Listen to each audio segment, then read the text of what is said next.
DJI claims that the new Osmo Action 5 Pro would have 13.5 stops of dynamic range, which would make it quite similar to my Sony cameras, and I'm not exactly sure if that's true or not. So I want to figure that out in the video and also have an overall look at the video footage of the Osmo Action 5 Pro. So let's figure that out. We're going on a hike here today, and after that I will do a direct comparison when it comes to dynamic range with my Sony cameras. And this video is not sponsored. I also did not receive the camera for free. I bought it with my own money. Man, this is smart with that Ulanzi case here. Magnetic, look. Boom. That's really cool. It's like a shotgun mic. The most compact vlogging setup ever. Yeah, an omnidirectional shotgun mic. Yeah, exactly.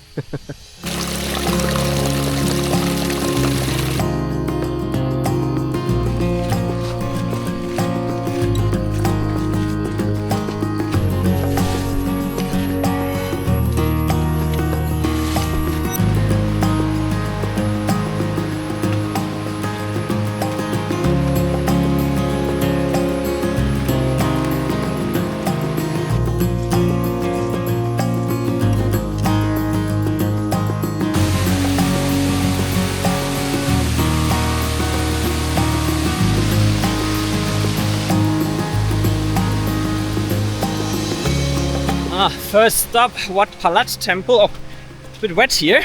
Wow, look at this foreground here. So much subject separation. Yeah, and the highlights, man. I love the highlights here. That's true, yeah, they're Yeah. not burned out. That's good for an action camera.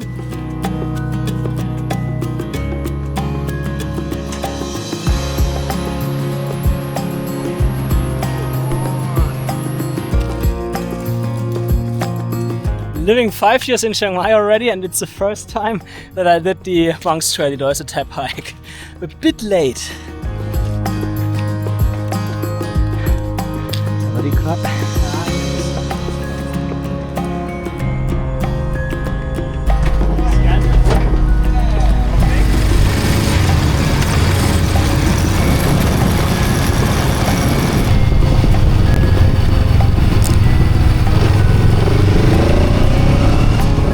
Okay, back home again. I already had a quick look at some of the shots that I got on the way.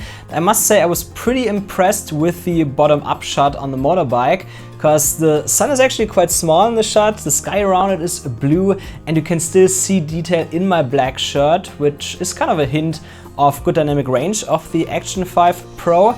But I would say now it's time to do a proper dynamic range test here. Of course, I'm not Gerald Andan, so I can't give you concrete numbers here, but I can at least test this camera against cameras that we know the dynamic range of, like the A7C Mark II here, which has the same sensor as the A7 IV, and the dynamic range here is actually really good. And I will also compare it to the iPhone 15 Pro in Apple Lock, because I think this is ultimately the standard that all the action cameras compete against right now, at least when it comes to shots that are not actually action related, like travel shots, etc. Because usually when I'm on the go and I don't have my big cameras with me, this is what I do. I just take my iPhone 15 Pro out and get some Apple Lock shots, because they already look pretty close to my Sony cameras. So it's always like I have to justify using the Action 5 Pro or any other action camera over that. And this is actually mainly when I actually get action shots, like on the motorbike, because there I would be a bit worried about my iPhone 15 Pro. So let's start the test. The way how I will test it is simply that I have the bright sun outside here, so I will expose 1/3 of a stop below overexposure in the highlights, and then I will see how much detail we get in the shadows of each camera and how much noise there is. And then we know how close all the cameras perform against each other when it comes to dynamic range. So let's get started.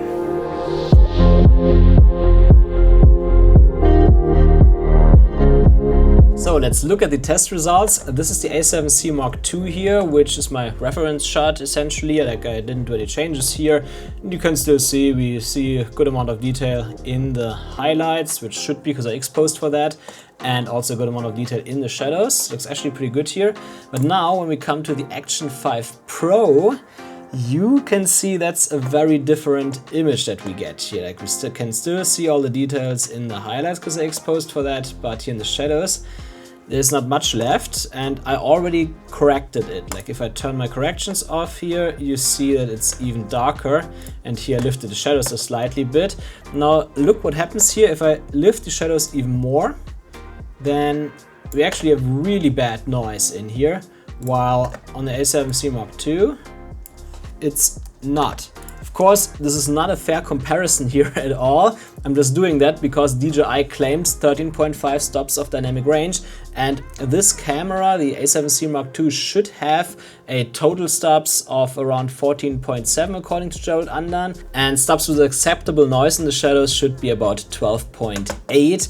Now, considering that I can still push that here, which this should be 12.8 stops of usable dynamic range essentially, and I push that here, that definitely means that there's a lot less dynamic range than 12.8 stops, so I guess this is probably around 11. But the thing is, of course, if we take the total stops that are visible, DJI would probably be right with 13.5 stops, but those are not the usable stops of dynamic range. Let's also have a look at the iPhone here, which I find quite interesting. You can see if we compare the iPhone with the Action 5 Pro, there's definitely a lot more dynamic range.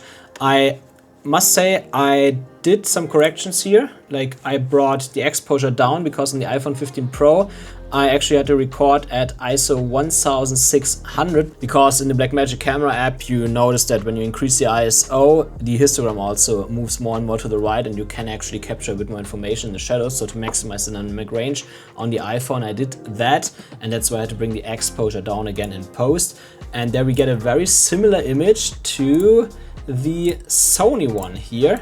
Actually equalize them a bit here in the waveform, and as you can see, it looks fairly similar to me. And also here in the iPhone 15 Pro I can lift the shadows up, and there is no noticeable noise introduced more. So even the iPhone 15 Pro performs a lot better than the Action 5 Pro. Of course, we have to remember that this is an action camera that we're talking about here.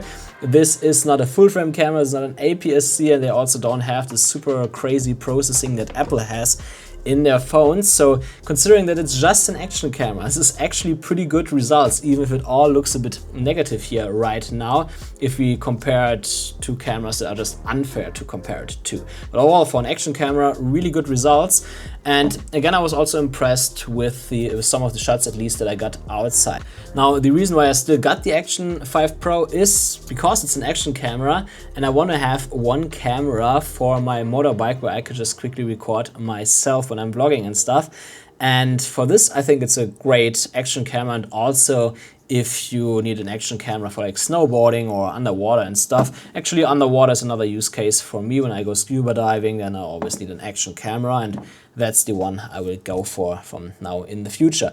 And there's one more topic that came up while I was editing regarding the quality of the footage overall, which is that the bitrate is actually much lower than on previous, like on the DJI Action 4 and other action cameras. Like I measured it via VLC media player, and it showed me only 40 to 50 Mbits for 24p footage, which is actually quite low. But let me tell you, I wouldn't get caught up in the numbers here too much, because these are just numbers overall. Another YouTuber, Jack Sloan, did a test video where he compared it with the Osmo Action 4, and he noticed, for example, that there is a little bit less detail in it. It's not so bad that you wouldn't be able to use the footage anymore. I mean, you saw it in my video, it looks pretty good. But of course, it's likely that with a higher bitrate, we will also get a little bit more detail in the footage. So don't get caught up again. It's no reason not to buy the camera, especially because DJI will bring out a firmware. But it is something that I think DJI should not have done. But aside from looking at action cameras, I also find it interesting what it could mean for the future of DJI drones. So there are all the rumors around X right now about the DJI R3S, which, like, some rumors claim that it would have 14 stops of dynamic range. That could be the case if they use a 1-inch sensor and the same processing as the Action 5. But because of D-Log-M, and we just saw the results here, what's going on in the shadows, I think I would not get it if it's really like that. It's the rumors overall. I would probably just wait for the Mavic 4, because you probably recognize that I color grade all my videos now in HDR. So I want to have as much clean dynamic range as somehow possible. And I think, especially for my drone shots, then I would rather have an actual D-Log profile, again with a Micro Four Thirds sensor. Don't get me wrong, I love the DJI R3 that I have right now. It's a nice form factor and it still produces really nice videos. But I oftentimes wish, especially workflow-wise, that I would have a bit more dynamic range for my HDR productions. I can produce HDR with that, but it involves a lot more work to really make it look good than other cameras. That's why I would likely wait for the Mavic 4 instead of getting an DJI R3S, just based on my findings here from the Action 5 Pro now. Okay, but that's enough for today. I just wanted to give you a quick update of my experiences here with the Action 5. I think you know about all the features and stuff already, so I think we don't have to talk about that. Great camera overall, but I wouldn't hype it too much. It's still an action camera. And by the way, if you also want to see what you can do with an iPhone 15 Pro, then check out this video here in the corner. There you will learn more. I'm out and I hope to see you in the next video.